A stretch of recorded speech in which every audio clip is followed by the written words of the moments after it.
दोस्तों, आज मैं एक्सप्लेन करने वाली हूँ एक Hollywood movie the room. Movie start होती है और हमें एक लड़का और एक लड़की नज़र आते हैं। लड़के का नाम मैट होता है और लड़की का नाम केट है। ये दोनों एक नया घर खरीदते हैं। वो घर बहुत बड़ा और खूबसूरत होता है, जिसके आसपास कोई और घर नहीं होता। वो दोनों खुशी खुशी अंदर आ जाते हैं और पूरे घर को देखने लगते हैं। मैट को एक रूम नज़र आता है जो कि लॉक्ड होता है, लेकिन फॉर्चुनेटली उन्हें सामान में से उस रूम की चाबी भी मिल जाती है। वो लोग रूम ओपन करके अंदर आ जाते हैं तो घर की सारी लाइट्स ऑफ हो जाती हैं। मैट लाइट चेक करने के लिए बेसमेंट में जाता है तो उसे पता चलता है कि पूरी बेसमेंट में हर तरफ वाइट्स ही वाइट्स हैं। वो लोग इलेक्ट्रिशियन को बुलाते हैं। इलेक्ट्रिशियन को भी ये सारा सिस्टम बहुत अजीब लगता है। जब इलेक्ट्रिशियन जाने लगता है तो वो मैट से कहता है कि मुझे हैरत है कि आप लोगों ने ये घर कैसे ख़रीद लिया। ये घर बहुत अरसे से बंद पड़ा था और आपसे पहले जो फैमिली यहाँ रहने आई थी उनकी डेथ हो चुकी थी। मैट ये सब सुनकर बहुत परेशान हो जाता है। वो इंटरनेट पर सर्च करता है तो उसे मालूम होता है कि इलेक्ट्रिशियन बिल्कुल सही कह रहा था, लेकिन वो ये सब बातें केट को नहीं बताता और उसी रूम में आकर बैठ जाता है। उसके पास एक लैंप पड़ा होता है। वो वहाँ ड्रिंक करता है मगर उसकी ड्रिंक ख़त्म हो जाती है, तो वो विश करता है कि काश उसके पास एक बोतल और होती।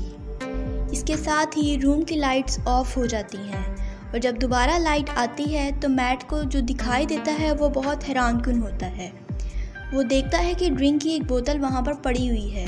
वो डरते डरते उस बोतल को उठाता है लेकिन कुछ नहीं होता। केट जब उठती है तो देखती है कि घर की तमाम लाइट्स ऑफ हैं। वो मैट के पास उसी रूम में आ जाती है और देखती है कि मैट के पास रूम में मुख्तलिफ़ चीज़ें पड़ी हुई हैं, लाइक पेंटिंग्स, ड्रेसेस। वो मैट से पूछती है कि ये सब क्या है, तो मैट उसे एक्साइटेड होकर बताता है कि तुम इस रूम से जो भी मांगोगी तुम्हें मिलेगा। ये रूम हर विश पूरी करता है।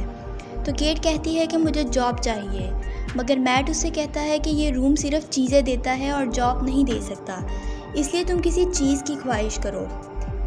तो केट कहती है कि मुझे पैसे चाहिए। इसके साथ ही रूम की लाइट्स ऑफ हो जाती हैं और उनको कॉर्नर में पैसे पड़े हुए मिल जाते हैं। वो बहुत खुश होते हैं। उसके बाद ये सिलसिला चल पड़ता है। वो इस रूम से महंगी ड्रिंक मंगवाते हैं, डायमंड्स, ज्वेलरी, ड्रेसेस विश करते हैं और अपने पास काफ़ी सारी पेंटिंग्स जमा कर लेते हैं।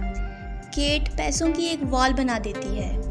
एक दिन मैट केट को कहता है कि हमें अब फैमिली बढ़ाने के बारे में सोचना चाहिए, मगर केट इस बात पर एग्री नहीं करती क्योंकि उन्होंने पहले ही अपने 2 बच्चों को खो दिया होता है। केट बहुत ज़्यादा डिप्रेस्ड हो जाती है। उसके मन में ना जाने क्या समाता है कि वो उसी रूम में आती है और एक बच्चे की विश कर देती है। मैट जब घर वापस आता है तो केट एक बेबी के साथ खेल रही होती है और उसे बताती है कि मैंने ये बच्चा उसी रूम से विश किया था। मैट ये सब सुनकर परेशान हो जाता है क्योंकि उसे ये सब ठीक नहीं लग रहा था। वो केट को समझाता है कि तुम ये बच्चा रूम को वापस कर दो, मगर केट नहीं मानती। वो इस बच्चे के साथ इमोशनली अटैच हो जाती है। मैट इस घर के बारे में मज़ीद सर्च करता है तो उसे मालूम होता है कि जिस कपल का यहाँ पर मर्डर हुआ था उनका एक बेटा भी है जिसका नाम जॉन डो है और वो एक मेंटल हॉस्पिटल में रहता है। मैट उस आदमी से मिलने जाता है तो वो उसे कहता है कि जितना जल्दी हो सके आप लोग ये घर छोड़ दें, क्योंकि उस घर में रहना उनके लिए खतरे से खाली नहीं है। मैट जब वापस आ रहा होता है तो उसकी गाड़ी का पेट्रोल ख़त्म हो जाता है। वो अपनी गाड़ी में फ्यूल डलवाता है, मगर जब पैसे निकालने के लिए अपनी पॉकेट में हाथ डालता है तो उसकी पॉकेट में कुछ नहीं होता सिवाय मिट्टी के। वो उसकी वजह जानने के लिए दोबारा बेसमेंट में जाता है, लेकिन उसे वायर्स के सिवा कुछ नहीं मिलता। लेकिन उस पर एक बहुत बड़ी हकीकत आश्कार होती है कि उस रूम से वो जो भी कुछ लेंगे वो सिर्फ उस घर के अंदर यूज़ किया जा सकता है। घर के बाहर जाते ही वो चीज़ ज़ाया हो जाएगी। शेन रो रहा होता है तो केट उसे चुप करवाने के लिए बाहर ले जाती है। मैट उसे मना करता है मगर वो मैट की बात नहीं सुनती और उस बच्चे को बाहर ले जाती है।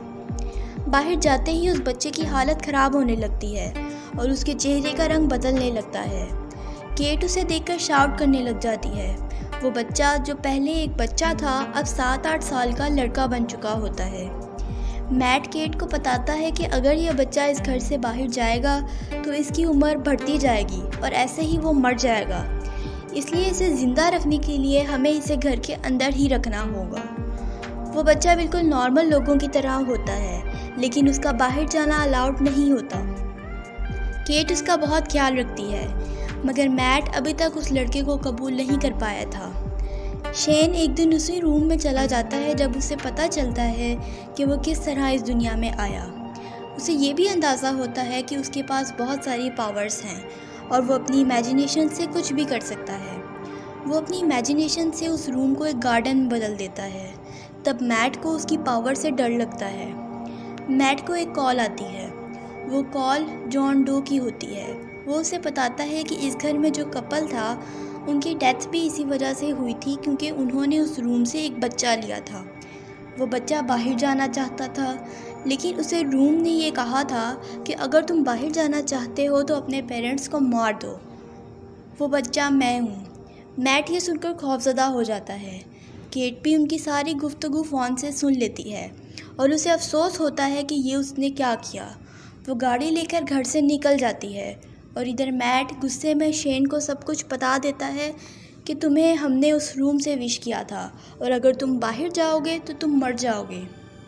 अगले दिन शेन घर से बाहर चला जाता है और जब वो वापस अंदर आता है तो वो एक यंग लड़का बन चुका होता है और वो आते ही मैट को मारने की कोशिश करता है, मगर केट मैट को बचा लेती है और खुद इंजर्ड होकर बेहोश हो जाती है। जब उसे होश आता है तो वो देखती है कि मैट उसके पास बैठा हुआ है। मैट उसे बताता है कि उसकी और शेन की फ़ाइट हुई थी जिसमें उसने शेन को मार दिया। ये सुनकर केट बहुत दुखी हो जाती है और कहती है कि अब हम इस घर से चले जाएंगे, लेकिन मैट राज़ी नहीं होता। वो कहता है कि इस घर ने हमें सब कुछ बगैर किसी कोशिश के दिया है, हम यहाँ से नहीं जाएंगे। कैट मैट के बिहेवियर को समझ नहीं पाती। वो बहुत अजीब बिहेव कर रहा होता है। इसके बाद मैट केट से ज़बरदस्ती करने की कोशिश करता है, जिस पर केट को पता चलता है कि ये मैट नहीं है बल्कि शेन है जो अपनी पावर्स के थ्रू मैट बन चुका था। केट ये देखकर बेहोश हो जाती है। दरअसल शेन ने ये सब कुछ इसलिए किया था क्योंकि उसके अंदर केट के लिए फीलिंग्स डेवलप हो रही थी और वो केट को पसंद करने लगा था। शेन अपनी पावर से उस रूम को सेम अपने घर जैसी बिल्डिंग में चेंज कर देता है और केट को वहाँ ले जाता है। असली मैट को जब होश आता है तो वो उसी रूम में आ जाता है, लेकिन वो रूम लॉक होता है। मैट एक होल क्रिएट करता है और उस रूम में आ जाता है। वहाँ वो इलेक्ट्रिक वायर से गुजरकर बाहर आता है तो उसे अपने घर जैसी एक और बिल्डिंग दिखाई देती है। वो समझ जाता है कि ये सब कुछ शेन ने किया है। वो उस बिल्डिंग में जाता है तो केट दो मैट देखकर परेशान हो जाती है।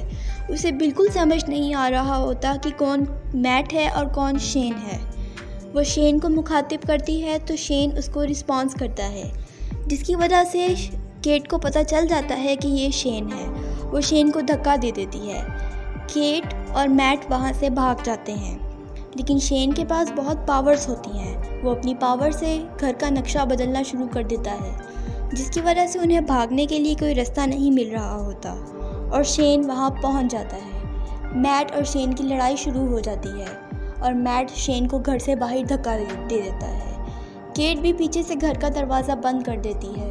वो दोनों काफ़ी देर तक लड़ते रहते हैं, लेकिन शेन की तबीयत ज़्यादा देर बाहर रहने की वजह से ख़राब होना शुरू हो जाती है और वो एक बुरे आदमी में तब्दील हो जाता है और वहीं पर मर जाता है। उसके बाद केट और मैट इस घर को छोड़कर हमेशा के लिए दूर चले जाते हैं। तो दोस्तों, इस कहानी से हमें सबक मिलता है कि अगर इंसान को सब कुछ उसकी ख्वाहिशात के मुताबिक मिलना शुरू हो जाए तो ये उसके लिए बेहतर नहीं होता। अगर आपको मूवी पसंद आई हो तो वीडियो को लाइक कर दीजिएगा और चैनल को